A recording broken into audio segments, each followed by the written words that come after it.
After the explosion, the two tunnel rats looked at each other, but said nothing. And they never would. After all, nobody would ever believe what they had just witnessed.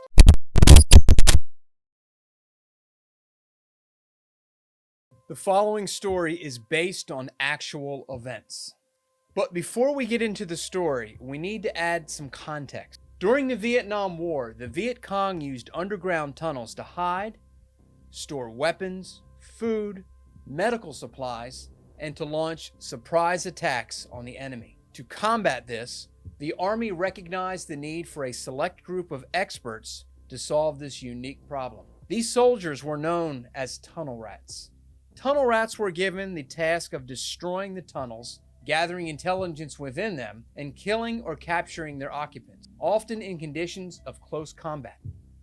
They would crawl through the tunnels armed with only a pistol, a flashlight, a knife, and would often plant explosives to destroy them.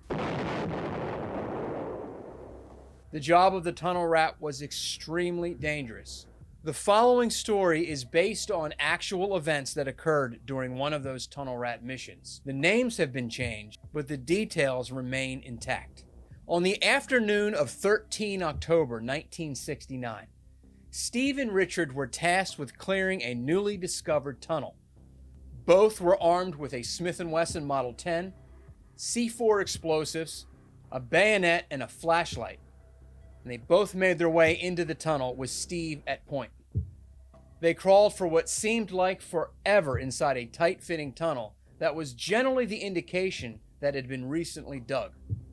The air in the tunnel was damp and stunk of something foul, perhaps a dead VC. After about 40 minutes of crawling in total silence with their arms and shoulders aching from the struggle, Steve spotted an open room just ahead.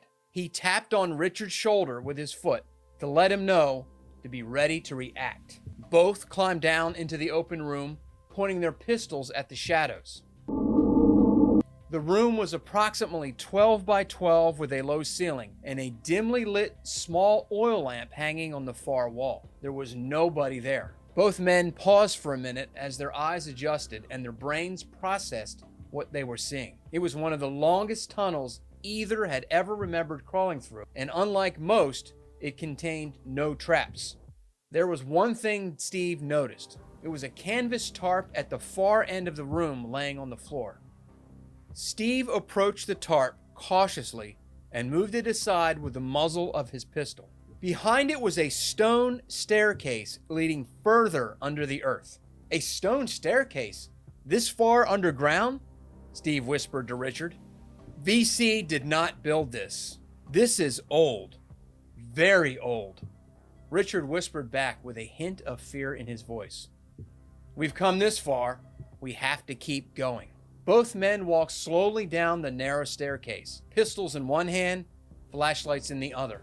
Now, the tunnel rats used red lenses on their lights to help preserve their peripheral vision. As they moved slowly down the stairs, the red light illuminated the staircase, which made it look to Steve as if they were descending into the bowels of hell. Just like the tunnel, the staircase seemed to go on forever. Finally, they came to another tarp that was blocking the other end of the stairs. Steve could see that there was a light coming from the other side of the tarp, which he moved aside with his pistol, revealing yet another room.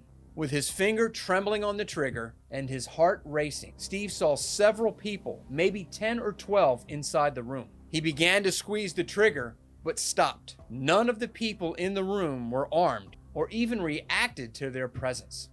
Steve shined his light on the group, who were standing up and gently rocking forward and back. As he moved further into the room, he whispered to Richard, "Don't shoot. There's people in here, but there's something wrong with them." Stepping further into the underground chamber, Steve noticed small candles placed on the ground around the room.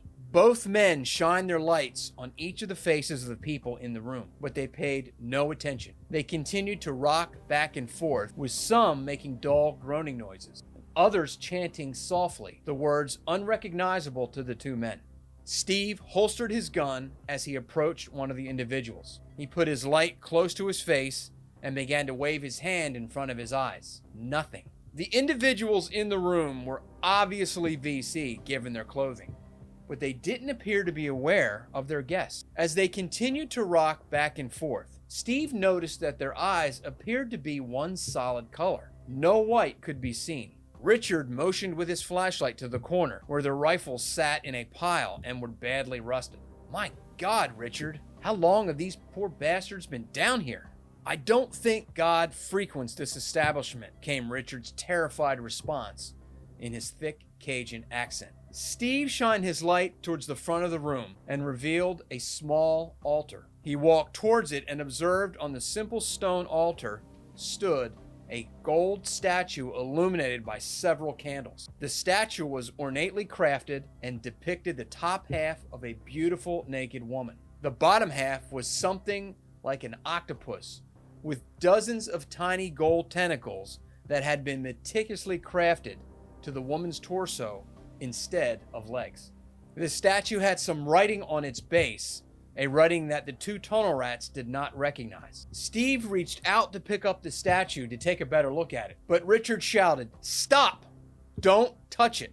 Steve retracted his hand from the statue. "We need to leave this place quickly," Richard said as he put his hand on Steve's shoulder. "Are we just going to leave them here like this?" replied Steve as he shone his light into their eyes. "We'll plant the C4 charges and put them on a 90-minute timer," Richard said. He was already moving the C4 from a pouch on his belt. "They're unarmed," implored Steve, turning to Richard. "These people are dead, maybe worse than dead," replied Richard. "I saw something like this once before at home in the bayou. We can't help them now. They are too far gone." Steve no longer put up any resistance. He had heard stories from Richard before about strange happenings that some witnessed in Louisiana, in places where voodoo was practiced. Land of voodoo and hoodoo and all kind of weird shit. He'd heard enough and seen enough in the room they were in to no longer question Richard's motives. The two planted the C4 charges in a rush, set the timers for 90 minutes, and ran up the staircase as fast as they could. Their thighs began to burn, and it felt like a lifetime until they reached the small room with the lamp. Steve climbed into the tunnel, with Richard following closely behind. Suddenly, they could hear a woman's voice faintly calling from far behind. "Ignore it! Keep moving!" shouted Richard. Steve didn't need any motivation to continue to press forward. There was no way he was going to turn around and go back. It was the longest crawl of his life, Steve thought, as he began to see daylight off in the distance. He kept crawling as fast as he could, even though his hands were raw and bloody.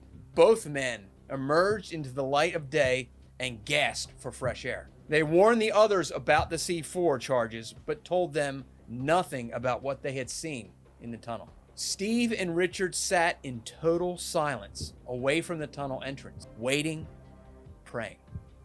Suddenly, the ground shook, and a dull thud was heard, and a spray of dirt emerged from the tunnel.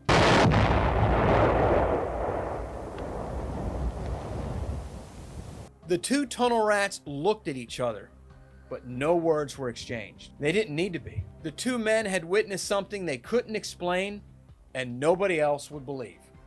To be honest, Steve thought, he wasn't really sure he believed it himself.